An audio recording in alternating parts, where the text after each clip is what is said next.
Well, welcome. Tonight, I'm going to show you another example of what's available to our children in Milford. It's always amazing. It's like the greatest onion I've ever seen. Every time I peel back the layer, another layer comes through with another program to help our kids. And, you answer the fundamental question, will our kids get a good education in Milford? Programs like we're going to talk about tonight guarantee they will. And there's a plethora of them. You just have to get up and ask. So let me start off with a couple introductions. Okay. Hi, all. Thanks so much for having me back on the show. For folks in the audience that don't know me, my name is Josh Otland. I'm the principal of Milford High School. I'm Laura Mann. I'm a volunteer in the Connections program. I'm the chair of the program committee with Michael Hazelton, another volunteer. And the volunteer of about every other committee in Milford to begin with. Milford Connections, program that a few dozen people know about, a lot more should. What is Milford Connections? All right.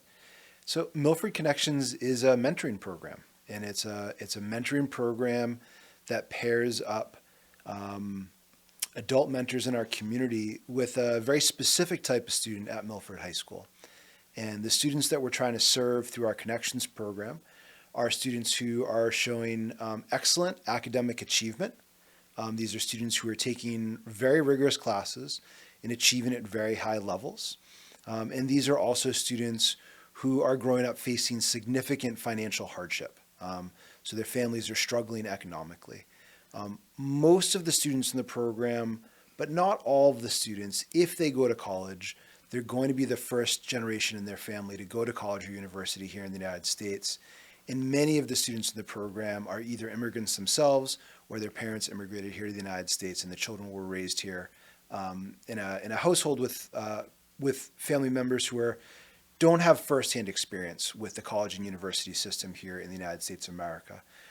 The program starts when students are halfway through ninth grade. Students are invited to apply in December of their ninth grade year, and we admit students in January of their ninth grade year. And that begins a 3.5-year plus mentoring relationship between our volunteer mentors and the students that they serve. Why? So we know that for students to successfully complete college degrees, they need an awful lot more than strong study skills and strong scholastic aptitude. We know that in the United States of America, most high school students who enroll in college and university fail to complete a degree, and most drop out. So depending on the data source you use or the year that we're looking at, it's typically about 40 to 45% of students who enroll in college programs complete college degrees, meaning that 55 to 60% of students who enroll in college after high school drop out without ever having completed a degree. And like many other sort of data points that we see in American life, and particularly in American education, there's huge differences between students that are growing up in poverty and students who are more privileged. Students who are more privileged complete college at much, much higher rates than students who are growing up in poverty. In fact, when you look at students who are the top performers academically, but who are growing up in poverty. So these are students who academically, they are every bit as talented and capable as the best students from the best public and private high schools in the United States of America. When you take those top students whose families are struggling with financial hardship and poverty, those students are completing college at a rate of approximately 20%. So the barriers to college completion for talented students who are growing up in poverty and who are the first generation in their family to attempt to earn a college degree are really profound. And we believe that a strong mentoring relationship is not going to be a silver bullet that eliminates all of the obstacles and all of the challenges that these talented young people are facing. But we do believe that a powerful mentoring program can make a substantive difference in the prospects of these young people in many, many different ways. Now, I know you usually or always have your data straight, so I'm not challenging your data, but wow. half the kids Mhm. who get into college, Mhm. you're saying don't finish. Unfortunately, it's true. And this is a crisis that we have in the United States of America. We have, many, many Americans who are entering young adulthood, having gone through a very discouraging experience of having tried to complete a college degree and had to withdraw prematurely. No student enrolls in college with the plan that they're going to drop out. Every student who enrolls in college, does so with the intention of completing a degree. So we have many, many young people in the United States of America. They're starting out adulthood, coming out of a very discouraging experience where they've, left college after not being able to successfully complete their goal.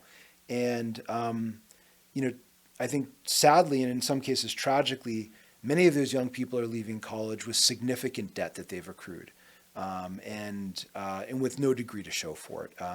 Even for many of our students who complete college with degrees, the debt that they accrue in college creates massive challenges for them in young adulthood. And those are compounded significantly for young people who've left college with debt but with no degree. I remember when we were in school, you graduated, you had your $32.10 in your pocket, but that was your $32. I keep hearing that, these kids are graduating owing $100,000, $200,000. And you wonder, how do they get started? Well, part of the program, I think, is also the ability to help the students evaluate the offers so that we work with the students, as Josh said, from 9th grade through 12th. But in the 12th grade, and you certainly know this, Al, because you've been a volunteer mentor since the program started, we're working with those students to compare the offers because they see, oh, I want to go to X, and we're there saying, okay, let's walk through this proposal from X. X number is our loans. You have to pay back those loans. These are federal loans. These are, this is merit. Merit you won't have to pay back. So these kids, if you think about it, I was blessed to have gone through the college process and my husband also. And so we were able to help our kids and from firsthand experience to know, okay, your GPA score is great, but you know what? Your test scores really aren't. Let's look at some test optional schools and let's look at some safeties that might give you more money or things like that.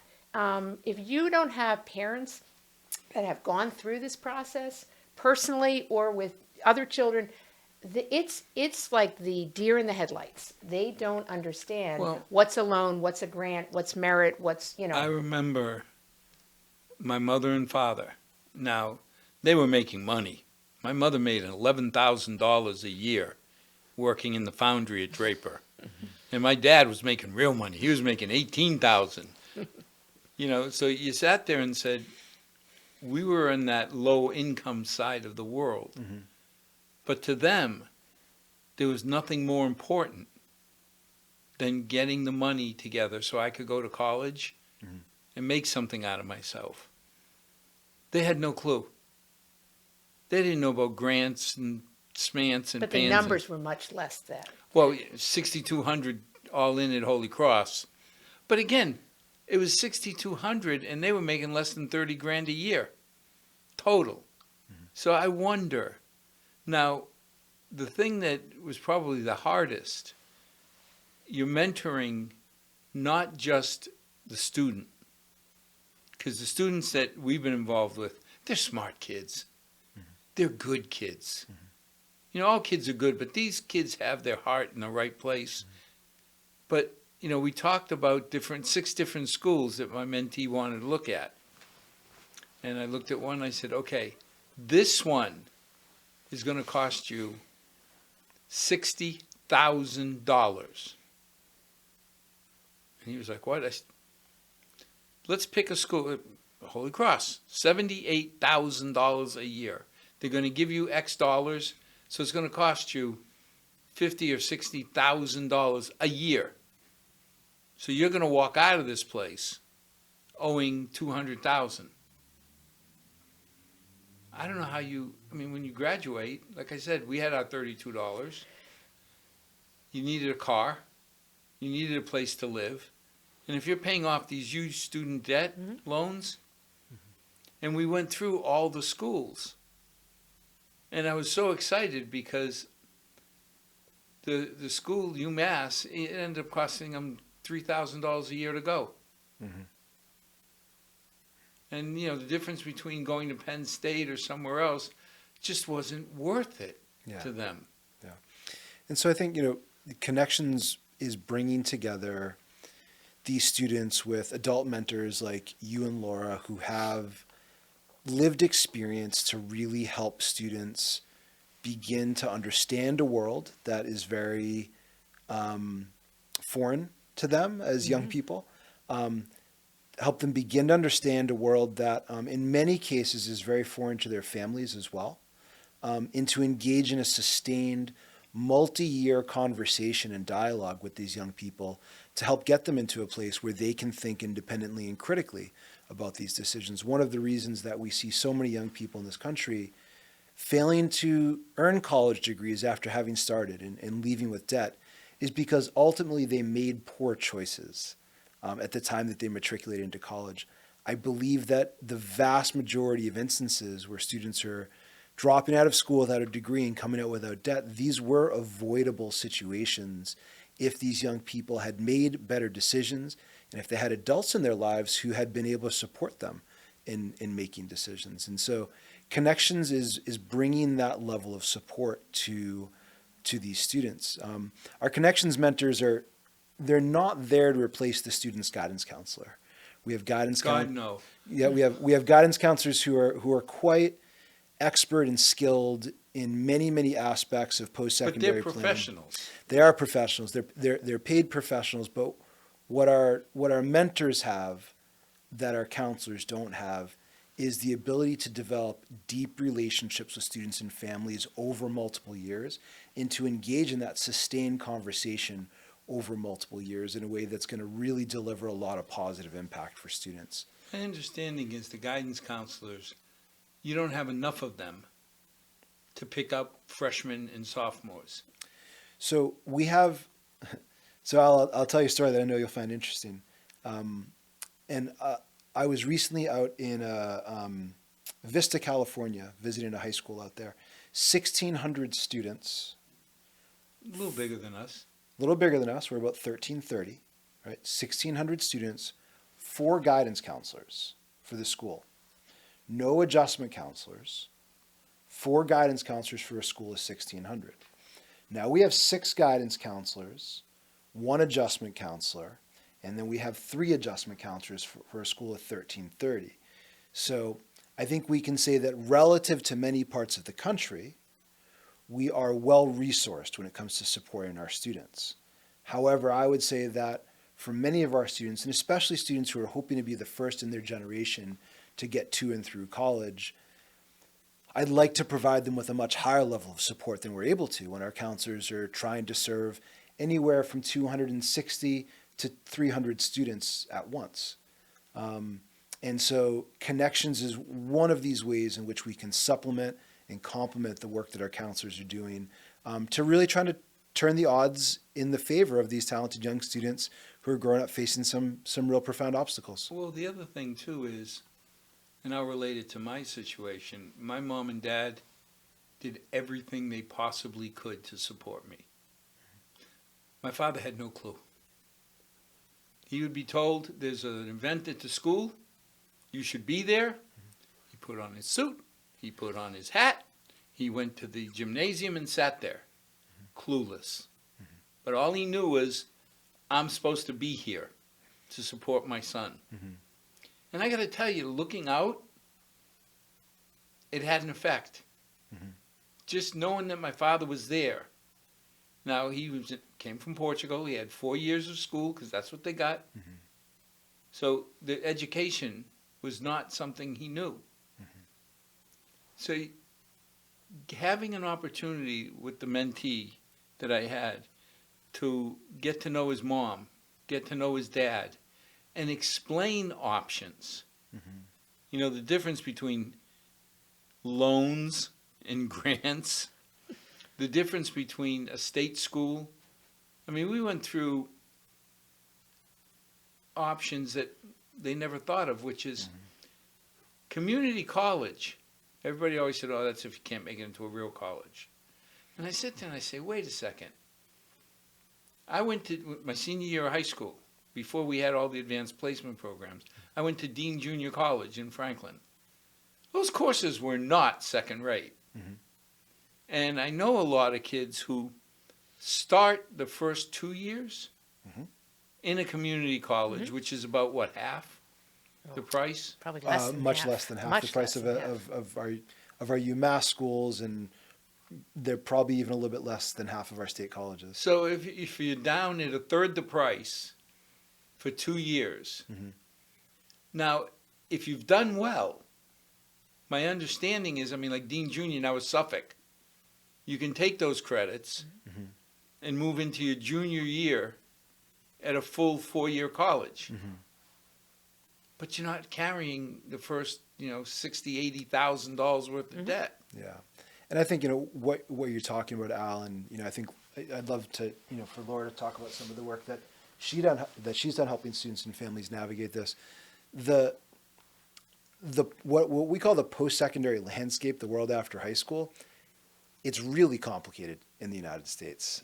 It is a really complicated set of options that young people and their families need to weigh, and they need folks who can assist them, who have some insider knowledge. A story that I often share, and then let me turn it over to Laura, is I have 3 children. My oldest is a 10th grader in high school right now. He has 2 parents, both of whom have college degrees and both of whom are professional educators. I feel really anxious and intimidated about supporting him and my other children in figuring out life after high school, right? There's few children who are in a more privileged position than mine, right? 2 parents who both have college degrees, were born and raised here in the United States, know the system well. We have siblings and parents who have college degrees, right? Still, for us, this is really intimidating and intense to get ready to support our children in going through this process. And we're doing so from a position of incredible privilege. Children like mine are the exception, not the rule in Milford. The vast, vast majority of our students and all of our students and connections don't enjoy the same privileges that my children do. And pairing them up with mentors who have a different lived experience, we think is very, very much to their advantage. Now, Laura, do you find that parents of our mentees actually understand the college options and what the commitments are? No, I mean a lot of it's cultural. They, in the countries that they were raised and were living until a few years ago, it was a completely different system. I mean, you look at Europe, you look at other countries in South America. You don't pay the kind of money that we're paying. We have to pay to get a good, to do secondary, to go to college or graduate school. It's a different system. So they're intimidated by it. And I think, what Josh said is absolutely true. First of all, their kids are younger. A lot of our mentors, this is their one volunteer activity for a lot of the youngers. A lot of our mentors actually went to Milford High School. And so they want to give back. They knew what it was like. One of our mentors speaks beautifully about how she sort of hopped around and then ended up doing her own business, but she wishes she had some more support and really one-on-one working with somebody when she was in high school. And so she's now coming back and giving back. So the younger ones, and then we have a number of older people like me who recently retired and, want to give back to the community. I think a lot of our mentors have become involved because they see a need. I mean, you get a lot out of it. You're working one-on-one with students and the parents, and they trust you. They need you.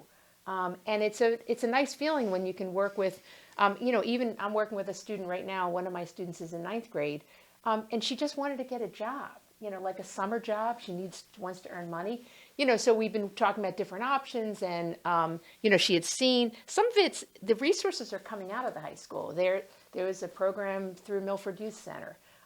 So they get it, but it takes sometimes a one-on-one mentor to say, hey, here's the flyer. Take a look at this, file that application. Because these kids are inundated nowadays with the emails and with the communications. And sometimes a mentor can sift through it and say, listen, let's prioritize. This is what you need to look at. You know, the Naviance is a perfect example. They have a great program that our taxes and are all paying for. It's a fantastic program. They learned, the guidance counselors in ninth grade, they sat with the students and they give them their passwords and they work with them. But you have to play around with it. So today we started playing around and, I started getting her resume together, because if you do it in ninth grade and then 10th grade, you're not sitting there in 11th grade saying, what did I do in ninth grade? What activities? What sports?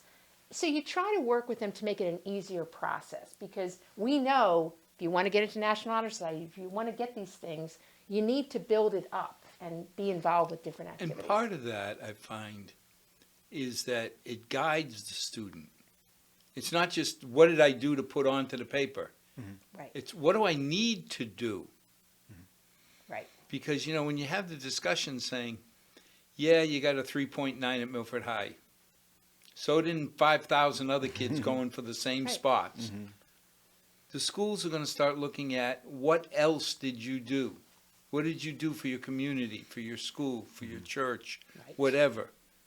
Doesn't matter what you did or what organization, what church you belong to, none of that. But if you did something, it shows commitment. Right. And there's certain things. National Honor Society requires, I believe it still requires, 2 years. They want continuity. They want to know that you're actually involved with something. So you may have 10 activities, but if you flit it around each year, you may not qualify. So a mentor is able to work individually with a student, find out what they're interested in, what areas do they like, encourage them to get involved with. We have some great Special Olympic programs in Milford. We have a great, Best Buddies program. We have a fantastic program that Jen Walsh runs, and she's always needing volunteers. So sometimes it's that. Sometimes it's the youth center. There's a lot of opportunities that they're getting a lot of emails about. They're getting all this information, but sometimes you need another adult, not, their parent is obviously watching all of this too, but another adult to say, hey, you know what? You really enjoyed this sport. Why don't you think about volunteering doing this? And it's like a win-win. So that's really... The other thing is, I don't envy a guidance counselor, because you're giving a guidance counselor 200 children. And all of a sudden, they're supposed to get to know 200 children and 500 parents, and you really need to get to know them junior year. So maybe you've had some time freshman, sophomore year, but come junior year, boy, the rubber's going to hit the road, and you got to pick up on 700 entities. We get to cheat. Yeah. We get to meet from freshman year in a no-risk situation and get to know the parents. I mean, I spent a lot of time with my last mentee going through the family finances. And it's like you say, there's many people in Milford, and we're all proud of it, that are making six figures, who can really help their kids move. But what is it, 50% of our high school is under $35,000 a year? Right now, about 55% of our students are eligible for free and reduced lunch, and so they're growing up in poverty. You sit there and say, all the little things that you just take for granted. Oh, I need a new computer, Dad. That dog doesn't hunt. There's just not enough money in the family to do that. Not that the parents don't want to. Sure. But also, this program, one of the beauties of, and Josh works very hard in selecting the students. So the mentors aren't involved with that process. But he selected students that they really have the ambition and they really want to succeed. But they just need that confidence, that, direction. They're overwhelmed with a lot of things, and you just sit down, and by sophomore or junior year, you've created a relationship with the students so that, you can take them to colleges to see get them on the campuses. The parents are welcome. They're invited every time to go. Sometimes they do, sometimes they don't. I think that some parents view it as sort of, that's their students. That's the students, that's their child's responsibility. But we're there working with them and trying to engage the parents and find out what they really want to do. But you're on track. Like when we first started talking about Do you want to go to college? Yes. Why? Fundamentally, why? You know, because too many kids that I've mentored at Holy Cross, I want to be a doctor. Why? Oh, because they make good money. Then don't be a doctor. If you don't have passion for medicine, don't do it. There's many other avenues you can make just as good money and live your dream. But we started talking about what are the steps where you start. Do you want a big school?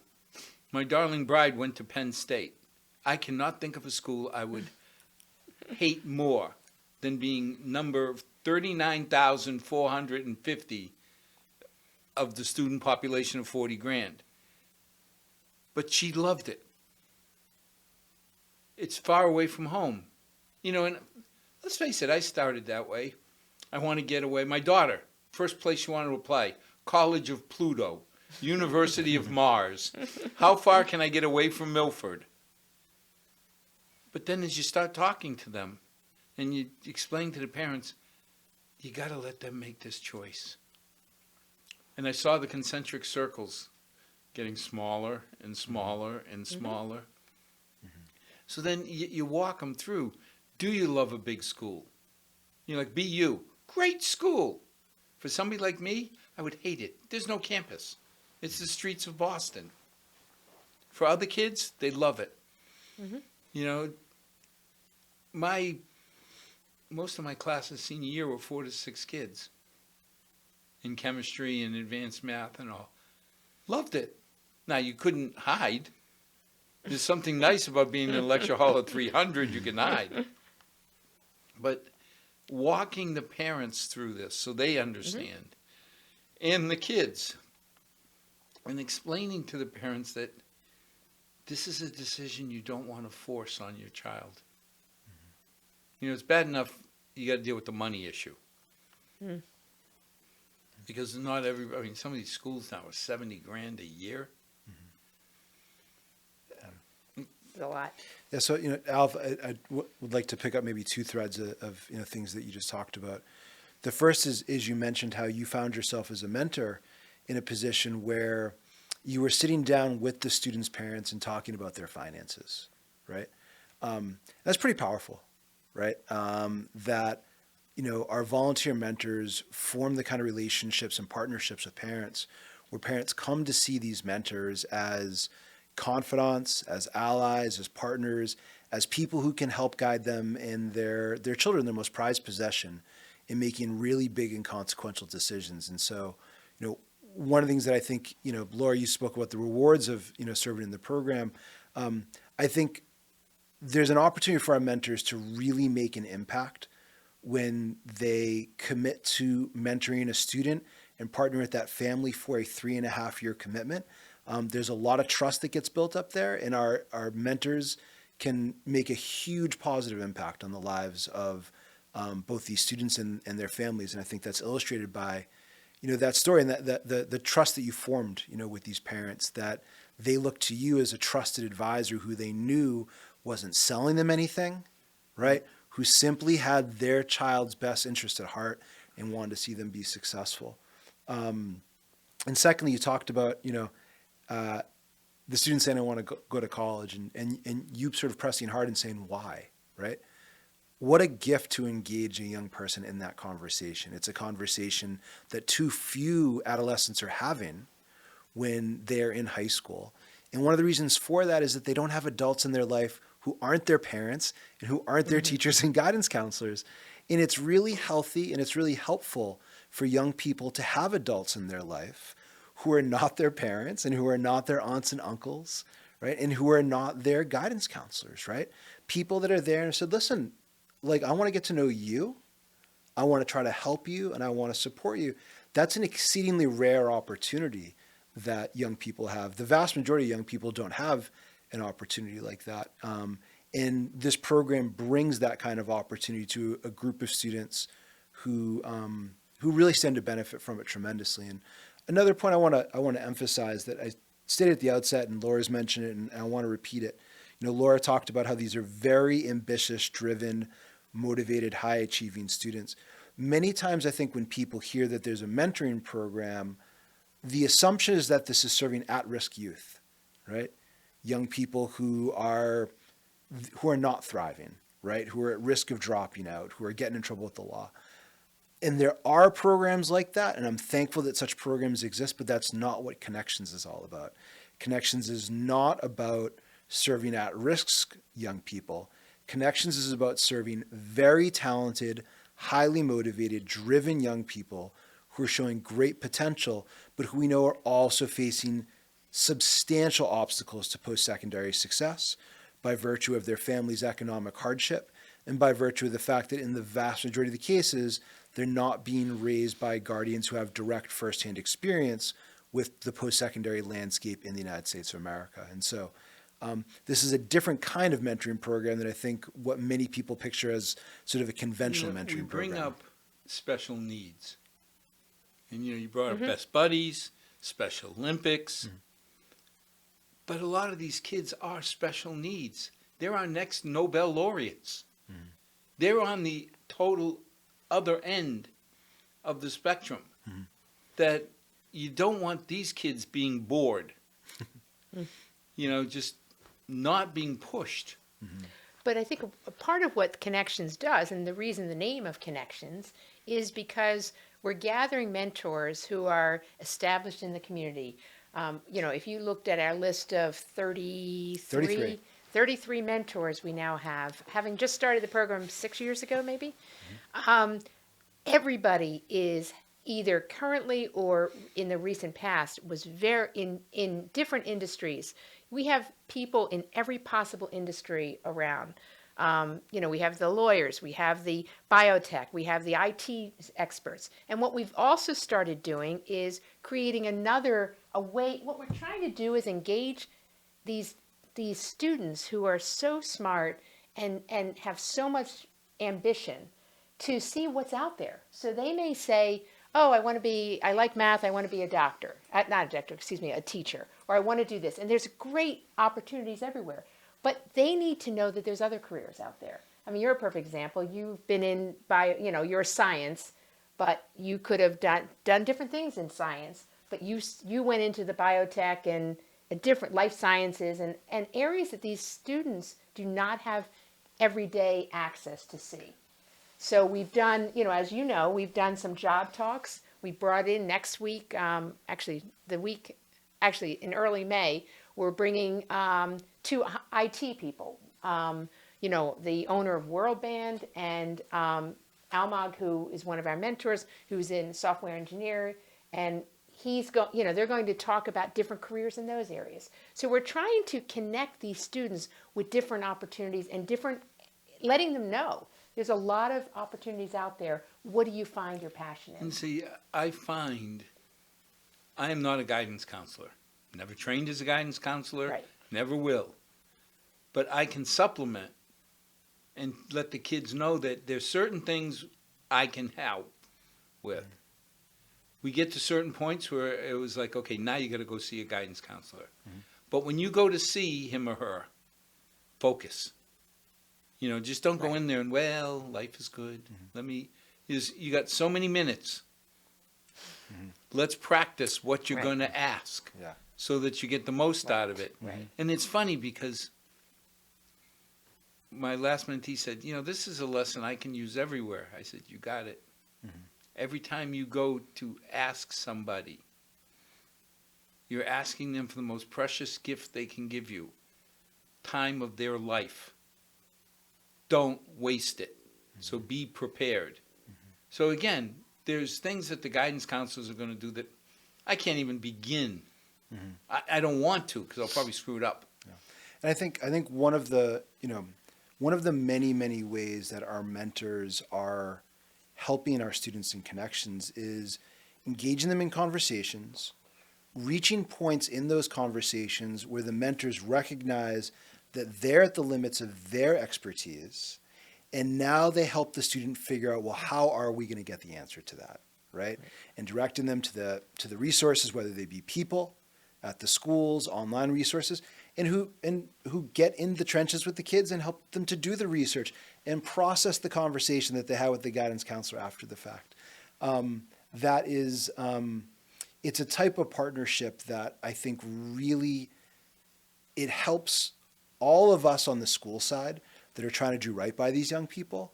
It greatly increases the likelihood that we are going to do right by these young people, because to help young people be successful, it takes more than just the professional staff at the school to do a great job. We need the professional staff at the school to do a great job, right? There's a big role for families to play. And for many of our young people, there's a really important role that volunteer mentors can play in supporting them in their success. And, helping students develop these habits and mindsets that successful people have, helping them learn how to navigate situations that are unfamiliar to them and unfamiliar to their families, helping them develop that confidence that they can come into unfamiliar environments, that they can meet people for the first time, and that they can learn how to successfully navigate those environments are incredibly important. One of the things that I want to highlight about our program that I think has been so beneficial to our students, and both of you have been involved in this and working with your students, is physically bringing students onto college campuses. And not only bringing students onto college campuses, but helping to open some doors on those college campuses, arranging for meetings with admissions officers or financial aid officers or folks at the school that some of our mentors have connections with, helping our students to see that this place, which is probably intimidating, perhaps overwhelming, a bit incomprehensible, is a place that in fact they can be at and they should be at, where they do belong and where there are people there who are ready to assist them and help them. And so our mentors, by bringing students onto college campuses, I think have done really impactful work to help to decrease some of that anxiety and apprehension that young people are naturally going to have in that kind of setting, increase their confidence, right? Increase their ability to interpret that and engage with that experience in a way that is sort of critical and thoughtful and deliberate. Those are all ways that our mentors are bringing things to the lives of these young people that we can't at the school, right? As much as we would like to, it's just not something that we can do, and our mentors can. So it complements the work that we're doing at school, but it's also bringing something to the development of this young person that isn't going to be there unless we have these volunteer mentors doing it. The school can't provide this level of one-on-one attention, this type of access, this leveraging of people's connections and social networks. These are all gifts that our mentors bring to our students that they wouldn't have if it wasn't for our mentors. And I think sometimes we forget, because we talk about ELL, English Language Learners. Who do you think of? The kids. Don't forget the parents. I only wish that I had had a resource that would have been able to talk to my mom and dad in their language and explain to them what the heck they're signing up for. The ride that's going to start. Yeah, I mean, and looking at, part of the way the program works is every year we try to bring 10 or 15 students into the program. That generally means, particularly in the beginning years, because we don't have 10 or 15 mentors leaving, their seniors, are going on.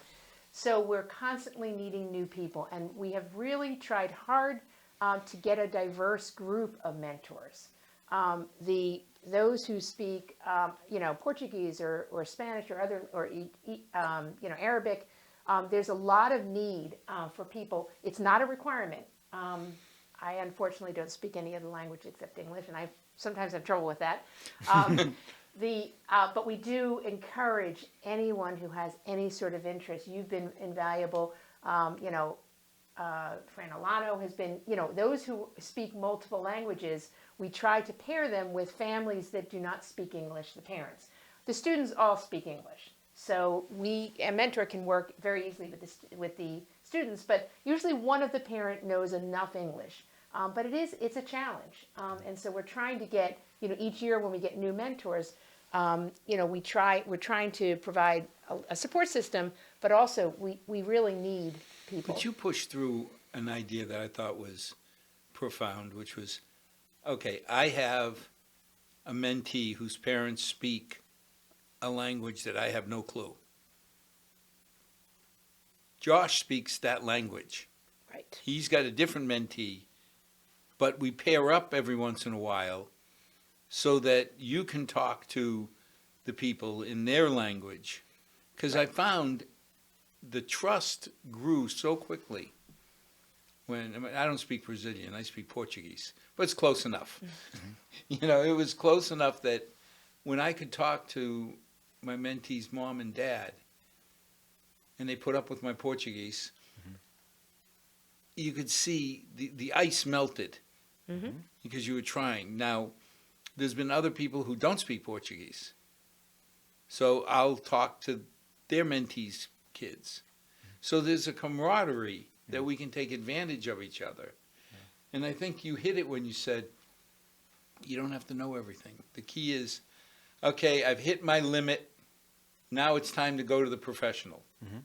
But it's also, I don't think our role, I see, we're working together as a group, but what we're doing with these students really has nothing to do with what the guidance counselors, I think, at the high school are working on. Other than, they know Naviance and we're working, and when in senior year we work a little bit closer just to make sure all the letters are in and make sure we all know where the student is at. But beyond that, they have a different skill level. None of our mentors have any experience really as in guidance, and that's not their role. But it's more the day-to-day.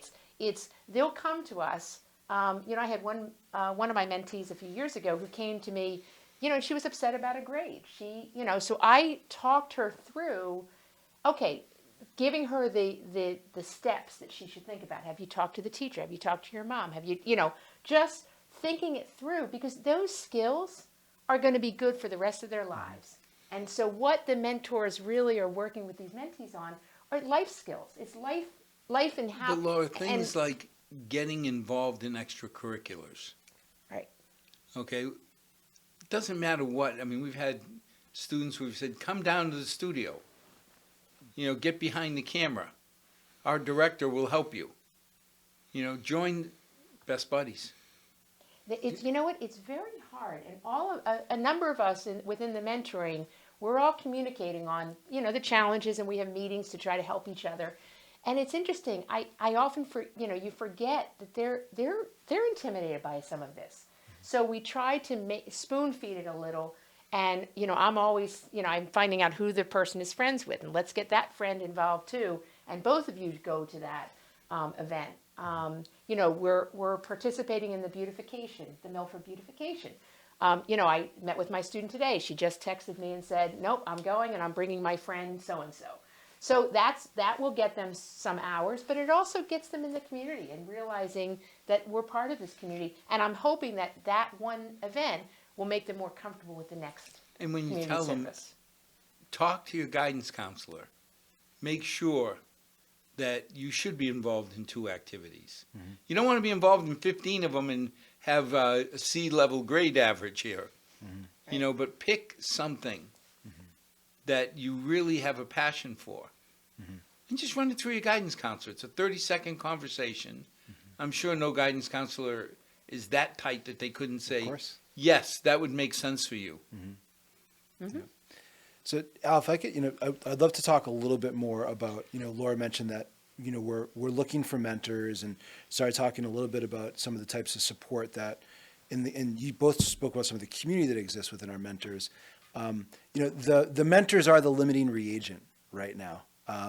This year, for the first time, we actually turned away some students who we recruited for the program and who applied through our selective admissions process. And we had to let them know that unfortunately we could not pair them with a mentor this year because we didn't have enough mentors to assign every student to a mentor. We are actively seeking new mentors. Our mentor community, I think, is a really impressive group of local adults that are spanning, Laura, correct me if I'm wrong right now, I think we've got mentors in their late 20s right now, on the young side, going up 20s into up their to 60s, maybe even older. Yeah, maybe even older. So we're looking for folks who are both active professionals, retired professionals, people who've achieved a level of success in whatever walk of life they've chosen to go down, and who are motivated to try to serve young people and families and who are looking for an experience to become part of a community of like-minded people. One of the things that I think is developed within our mentor program is I know that for many of our mentors, becoming part of the Connections community or family, if you will, has been a really good thing in their life, right? It's connected them with people here in this community that they didn't previously know, who share their values, who share their priorities, who share their sense of commitment to the community. And they've not only developed a relationship with the student that they're serving and that student's family, but with other adults who they hadn't previously known here in the community. Now, Josh, I'm sitting home saying, I'm scared. Could I be a mentor? Mm-hmm. Give me a picture. Do I have to be college graduate? Mm-hmm. So we don't have any sort of hard, rigid requirements for our mentors. We would like to have folks who either have direct firsthand experience with the American post-secondary landscape, either because they navigated it themselves or they helped one of their dependents navigate it, right? So we might have someone who they themselves didn't go through the American college system, but they helped one of their children or another sort of family member get through it, because it is super helpful to have folks who have that sort of that insider knowledge that comes from lived experience. One of the reasons why we don't have rigid criteria for our mentors is because, fortunately, at this stage, and as Laura said, the program's 5 years old. I say that we're in our toddler stage right now. We're out of infancy, or we're early elementary. Is that we have people like Laura and Mike, who are the head of our program committee, who've been able to develop a very robust program for onboarding and training new mentors and supporting new mentors. You know, the pioneers, folks like you two who are at the program in its inception, you were building the plane while it was flying, right? And so you were trying to develop something of a curriculum to implement with your students on the fly. There was a lot of experimentation. And at this stage, we have a community of mentors that have been at it for a number of years who can really accelerate the development of new mentors into the program. So, a few years ago, I think we were actually asking mentors to sign on to a commitment that in many ways, I think was a lot more intimidating than what we're asking folks to sign on to now, because 3 or 4 years ago, we were asking folks to be the trailblazers. Today, we're asking folks to join the team, right? And we've got leaders on the team, especially Laura and Mike, who are able to bring new folks onto the team, show them the ropes, and support them as they get going in this important work. Laura, I was hoping that maybe you could talk a little bit to folks in the audience about brass tacks, what does the commitment look like from the mentor standpoint in terms of, how many hours a month, the frequency with which you're meeting the students and attending meetings and all that? Yeah, so it varies by the age. So we start with the students, as Josh mentioned, January of their freshman year. So for the end of the freshman year through the sophomore year, we're probably meeting once, maybe twice a month for 45 minutes to an hour. The high school has 2 flex blocks, one on Monday, one on Wednesday. So those of us that can arrange our schedules use those because the students are there anyway. One of my students in the past, I would meet her, I'd take her to Panera or somewhere. Whatever works between the student. Some it can be, it was by Zoom during COVID. If the student or the mentor is more comfortable that way, we do it by Zoom. So there's these kids are very adept at computers and everything. So, I've done FaceTime. We were doing FaceTime with one of my students almost the entire time. In fact, the day before she was trying to submit an application, I was up in New Hampshire at my ski house, and she called me in a panic, and so I FaceTimed with her and watched as she pushed the button. She just needed that person there, and it was a great feeling that she got it done. She felt comfortable, but the point is, we work wherever the mentee is and wherever the mentor is. We have a lot of flexibility about that. So when you get to the junior year, that's an important year. So that's the year that you're going to meet with them probably more often. You by then have narrowed down some of the college choices. Hopefully you'll be able to get during the school vacation times onto some of these campuses, at least in the Massachusetts ones. What we found, interestingly, is most of our mentees are not looking outside of New England. So they're all local places. Unlike some of our kids who really wanted to get far away, Oklahoma or California. These kids really are interested in Massachusetts schools. So, and we're lucky to have a great state system, and we have a lot of small schools. We have a lot of large schools. So, getting those kids on those campuses, to me, is critical, because unless you're standing in, can you see yourself in that quad? Can you see yourself in this type of class? We try to get the kids to go to both the info sessions and the tour. So you have that opportunity as one-on-one. So junior year, you're maybe spending a little more time, maybe twice a month for, 45 minutes to an hour each time. And then it's just text. The kids love to text, text questions, or, you're asking them to look at, go into Naviance and check what schools offer architecture, or what schools, do this. And they've put in their GPA. So Naviance is a great program, but you just need to have them develop a little more confidence in it. And let the program help them. And so that's really the time. It's not a lot of time. It's very flexible, because the kids are very flexible, and they'll put it in their calendar. And then, so each time I meet, I try to schedule the next one for a few weeks after that. And So that's essentially Eleanor, it. I mean, because you've both been out for a while, if you had to sort of give a ballpark estimate, approximately how many hours per month on average do you think you were spending working with your student or attending meetings with other mentors? About how many hours a month would you say? I would say 2, maybe. 2, 3. Yeah, 2 or 3 hours Yeah. a month. The biggest thing is getting them to understand, like, too many of the kids wait till senior year to start applying. Right. My last mentee, I said, too late. May of junior year, the colleges have now closed out the class, and they start breathing.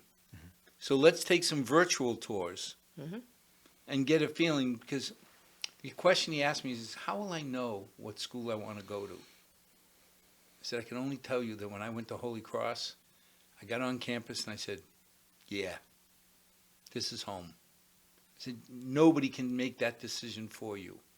What you can do is do some of these virtual tours, because they've gotten very good, and say, for me, BU, in the middle of all the traffic, no.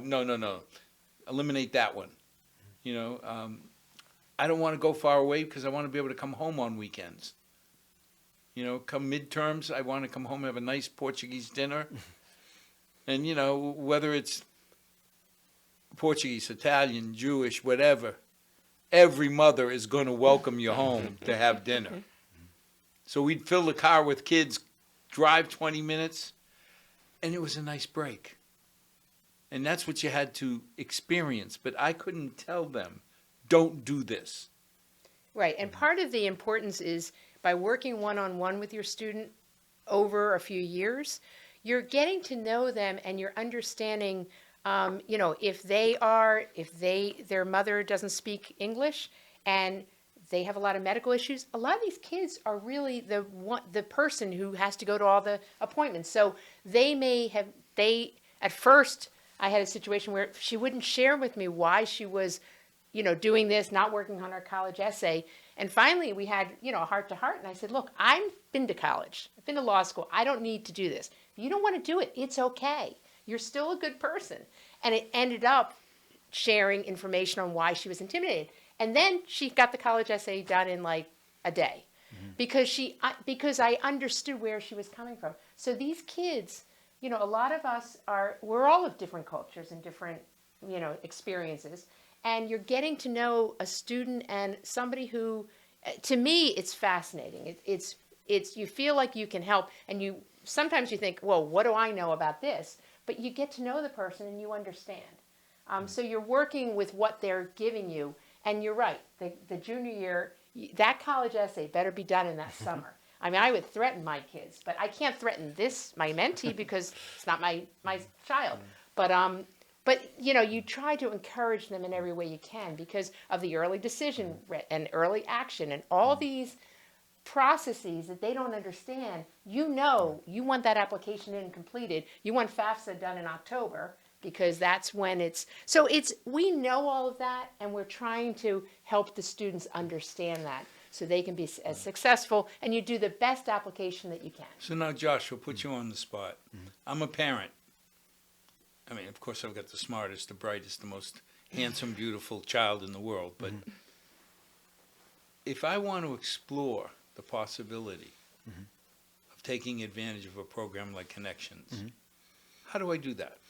Well, if parents are interested in their children participating in Connections, they can certainly reach out directly to me at the high school, and we can talk about where their students at in their studies and whether or not they sort of meet our eligibility criteria for Connections. And if our students, if a parent is looking for an additional level of support for their students and Connections isn't the right fit, then we're going to try to work together to get that student and that parent connected with other resources, either through the school or one of our other partners, to provide them with that level of support that they're looking for. We're back to the special needs envelope. Could be at the one end, could be at the other, could be anywhere in between. Yeah, we serve we're a mid-sized school community, over 1,300 students.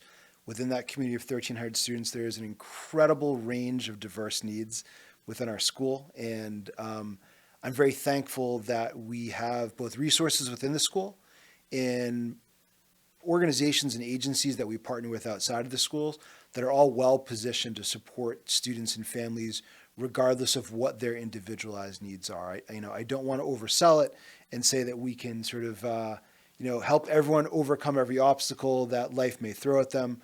But what I can say is that we're ready to partner with families and students to do our very best to help them overcome whatever obstacles life is throwing And at how them. do you get the candidates? Do the guidance counselors feed you? Here's a list of names. The students that we invite to apply to Connections? Yes, sir. So it's a process that I'm personally responsible for, and it is I'm reviewing course enrollment and course performance data on students that are in our current 9th grade class against student demographic data to identify students who are taking challenging classes, who are performing at a high level in those challenging classes, and who are growing up in a family that qualifies, growing up in a household that qualifies for free and reduced lunch. And I'm also considering whether or not English is the first language in the home. We know that when English is not the first language in the home, we're almost certain that the guardians of the house do not have firsthand experience with the post-secondary educational system in the United States of America. Sometimes we have families where English is not the first language, and the guardians have experience with the post-secondary system in a different country. But I think in my experience, most of our families where English is not the home language, the guardians do not have direct experience with tertiary education either in their native country or here in the United States. So if there's a take-home message, you've heard from two of us. I'd like to say I give as much as I get from my mentee. There is an incredible feeling when you find out that your mentee got accepted to 6 out of the 6 schools he applied, and he found a program that he can afford to go to, and he's doing well in. You don't have to be rich. You don't have to be poor. You don't have to be a PhD. You don't have to be a high school graduate. You don't have to be anything.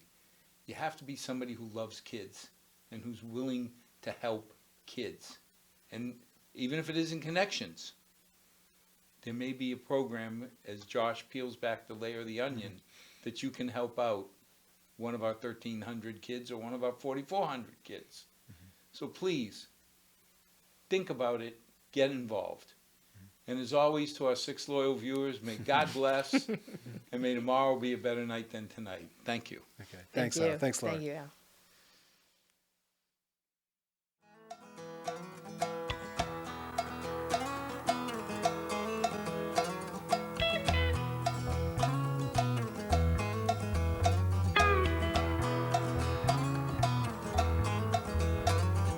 Not too long since I've been home, been running all my life just